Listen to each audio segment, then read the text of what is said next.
Which Phoenician princess was abducted by Zeus? The story of Europa and Cadmus is found in Greek mythology. They were the children of the king of a land called Phoenicia, which is modern-day Lebanon. The god Zeus fell in love with Europa and wanted to take her away from her family to live with him.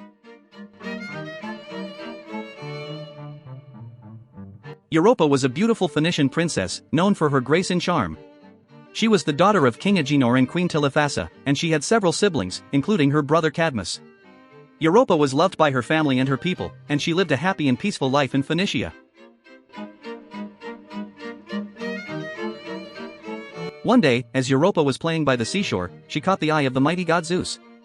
The king of the gods was instantly smitten by her beauty and grace, and he knew that he had to have her for himself.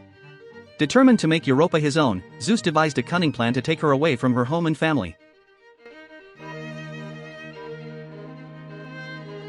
Disguising himself as a magnificent white bull, Zeus approached Europa as she played near the shore.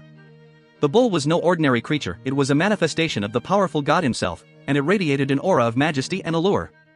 Europa was captivated by the bull's beauty and gentleness, and she approached it without fear. Little did she know that she was about to be swept away on an extraordinary journey.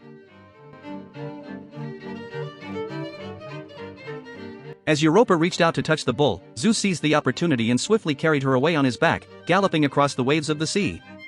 Europa was both terrified and exhilarated as she clung to the bull, unable to comprehend the true nature of the creature that bore her away.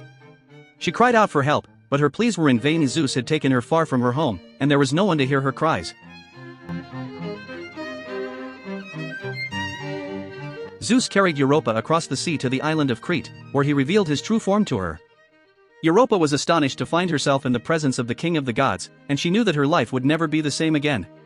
Despite her initial fear and confusion, Europa soon found herself falling in love with Zeus, who treated her with kindness and adoration. Europa lived with Zeus on the island of Crete, and she bore him several children, including Minos, Rhadamanthys, and Sarpedon. She became the queen of Crete, and her union with Zeus brought her great power and influence. Europa was revered as a goddess and a mother, and she ruled over her kingdom with wisdom and grace.